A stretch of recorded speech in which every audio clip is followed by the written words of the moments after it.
This is my second attempt at making this video. I started and then realized it didn't have any sound. I hate when that happens. But here I am again. I'm going to power through this and do it. I am doing literary analysis on a book that was sent to me by a friend. I love reading books before they're published. I love reading books by living authors because I get the opportunity of reading the book and having that author there so I can ask questions. So I can know that if I read something in between the lines and I ask, hey, was that symbolism for this and that? Did the flowers symbolize purity? And then the author can say, no, the flowers were just flowers, and I was just describing that the flowers are there.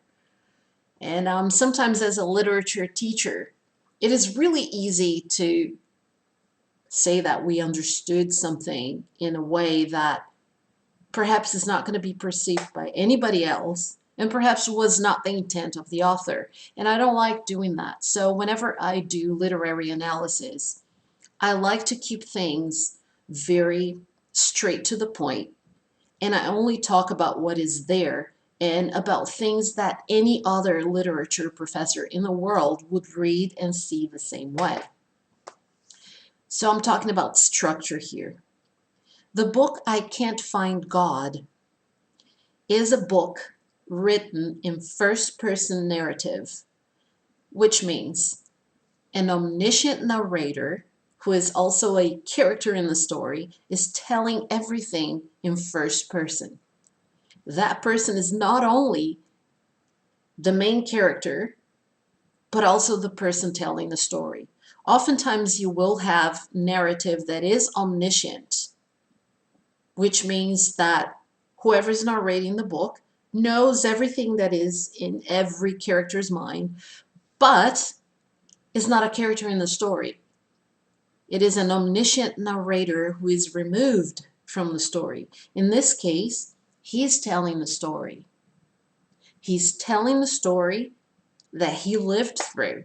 So he is an omniscient narrator telling the story from the point of view of first person. In this chapter, and I talked about this book on another video, and I believe I already started talking about this part of the book, Whatever a Lie Is. Here, I'm going into the third page of this chapter because I already talked about some of the other passages in the beginning. Here we have the author as a young kid talking about his experiences with family life and talking about his understanding of what lying was. And as a child, we often emulate our parents, right? Whatever our parents tell us, we go with that because that's the reality we know. And this is very relatable when he tells the story because you can see, okay, I've been there. Oh, I've done that. So those experiences make the situation being talked about here very close to heart. Everybody can relate. Without any further yep from me, I'm going to continue reading some of the passages, and I'm also going to stop and do literary analysis. I lived with my dad in a truck, a trapless trap house, a tiny apartment, and then several houses. He made the right decision most of the time. His pride and fear of failure held him back from achieving some of his personal goals. But his family never felt unloved. He worked constantly to make sure we had food, shelter, clothes, and transportation. When I needed my father, he was there. The father is also a character in the story. Although the author is the main character, so far there hasn't been any dialogue, but we know the other characters, not through dialogue, when people talk to each other and you can be almost like a fly in the wall and just observe and listen to what they're saying. In this case here, the narrator is telling us how the characters were and what they said and how they presented themselves. So we know who the father was, a present figure in his life.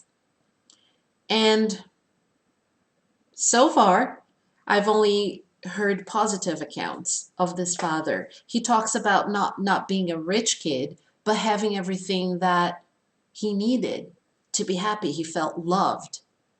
So all these positive experiences come through really vividly and clearly already at the very beginning of the chapter, but now later on, we can also see that.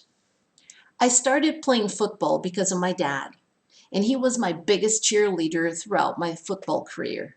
I ended up hurting my knee and right testicle, along with multiple concussions. My football career was over my first year of college. I observed myself trying to compete athletically with people far out of my league.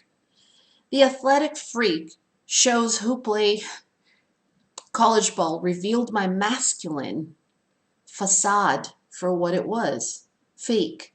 I wasn't an athlete or a tough guy. I was weird and factionless. Without hearing my dad lie that day, years before, I would have never been able to tell myself the truth. This is a powerful moment here when he realizes that although he did play football because of his dad, it wasn't his inner wish, his inner desire to do so. I've been in psychoanalysis for the past 8 years of my life. Psychoanalysis is different from psychology and is very different from going to a psychiatrist also. I've been to all of them, so I can talk about the differences. In psychoanalysis, you are invited to analyze who you are, why you do certain things, why you choose what you choose in life.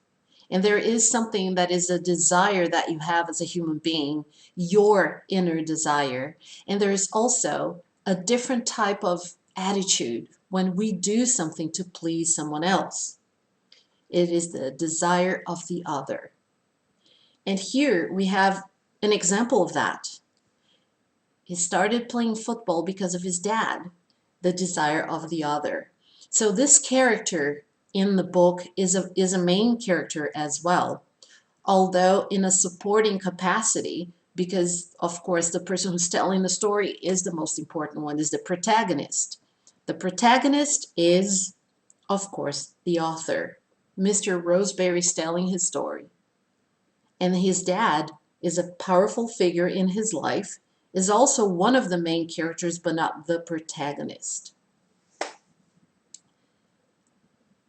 And in this chapter, he tells himself the truth, that he wasn't an athlete or a tough guy. And he was the one that made that decision to tell the truth to himself. Of course, I paralleled that with psychoanalysis because, in a way, we cannot divorce ourselves from who we are in order to be a professor or a teacher. You bring a lot of your own experiences into teaching. Of course, my degree, my bachelor's degree, which is a license to teach that I got in Brazil, I took 4.5 years of my life and made the best of them, learning how to be a teacher. One of the things that you have to study is psychology. And we do study Freud. And we do study, and of course, Freud is a big deal in psychoanalysis. So when I went into psychoanalysis, a lot of my knowledge from my teaching degree came into play. And I apply a lot of that into what I do. Freud is both present in whenever you go to a psychiatrist, it is very possible that when you talk about your dreams, you will talk about Freud and how Freud will be a part of what you understand, as in how your dreams tell the truth about what you really want. I don't want to digress because I could sit here and talk about that forever, but I'm just explaining why I said that. And for those of you not familiar with Sigmund Freud, a Freudian slip is when you say something that you didn't mean to say, but it's something that you said because of something that you feel. So Freud, I should not take it for granted and think, hey, everybody knows who Freud is, so that's why I'm giving that background information. But let's keep going with this. So we talked about the main character, the protagonist, which is the narrator, Mr. Roseberry, telling the story. Now we have a character who is also one of the main characters, although not the main character, which is his father, a powerful figure in his life who encouraged him to play football, although his inner desire, his true desire as a human being, was not to do that. But he did it because of his dad, and then he told the truth to himself that he wasn't an athlete. Now he goes on talking about lying and what lying represented to him. By the way, I'm going to include a link to the other video when I did originally start talking about this book. A lie becomes dangerous once it is believed. I had to learn when to lie and when it was acceptable. The morality of the issue has been debated by people way smarter than me, so I won't burn down their work by trying to mold it adequately into the story, because I want to take responsibility for what I say, or more accurately, write. People lie every day. If you pay attention, you can notice it and ponder reasoning and efficacy until nothing is true. The complexity of our relationships makes truth malleable. You don't tell your wife she looks fat because sometimes emotions are more valuable than truth. If truth was all that mattered, your husband would know you have had 7 penises inside you that were bigger than his. Is that a truth that is relevant? No. Why would anyone say that? There are dozens of tiny, almost imperceptible lies that we tell every day. If we really average out our honesty and apply it to our actions, honesty only matters when it matters. I try hard not to lie, but I probably lie every day. The lies I remember are lies to the people I care about. So my basic philosophy is to not lie to the people I care about and try not to lie to everyone else. Allowing myself that leniency allows me to let people lie to me. If I know they're lying, I won't believe them. I just understand how complex the human tapestry is, and that their attempts to protect feelings have led them to a place where they believe lying to me is the best decision. Nobody thinks like that. A lie is an emotional act. So here we get to understand his reasons for lying and not lying. So here is something that I really want to make clear. Just because something is in print doesn't mean that it is absolute truth. I know it's a redundant, pleonastic even way of putting it, but yeah. Just because something is in print, just because you read it somewhere in print, somewhere online, somewhere on a newspaper or magazine, doesn't mean that it's a fact. People have been more and more encouraged to find out what is the truth, what is a lie, what is fake, what is reality. Do your own research. So here, we're reading a book, although autobiographical. What does that mean? Not everybody knows everything, so sometimes I will stop and maybe, hey, I knew that. Well, maybe you did, but someone else who's watching this didn't know. Autobiographical means that it is about somebody real. and that person is writing about themselves instead of somebody else writing a book about Mr. Roseberry. He's the one writing. So what I'm trying to say with this is the concept of a lie and what is a, how do I put it? When is it okay to lie and when it's not okay to lie? This is his opinion. This is his concept of what a lie is and when it is okay or not okay to lie. There is no moral code that he is going by except for his own experiences. So my words about this are just my description of what I'm reading. I'm not really putting into question what is good and what is not. But what the main character, the protagonist of the story, is talking about here is that as a young kid, he started to understand what was the etiquette, if you will, for lying. So he made a very good point about telling the wife, "Oh, do I look fat in these jeans?" If you don't want to fight, you're going to say no.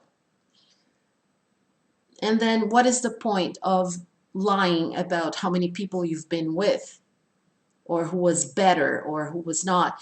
People do things to shelter their loved ones because they care. So lying because you care about somebody and you don't want to hurt their feelings, according to the book that we're reading, it would be okay. This is how the protagonist understood it. And at the very end, which could very well be the topic sentence for this entire paragraph, a lie is an emotional act. It comes from how you feel. What the protagonist of the story is telling us is that you lie from within, from how you feel about somebody, about a situation, to obtain a result that's not going to hurt somebody, that's going to make things better for somebody. So he tried really hard to be ethical according to his own ethics and morality codes, not something that he picked up somewhere, but according to his experiences in life. I think I'm going to wrap this up because 17 minutes might be a bit too long for a video. And I will make more videos. I was supposed to do this during the summer and I didn't, but I did now. Yay! So this has been literary analysis on a book named I Can't Find God by Thomas Roseberry.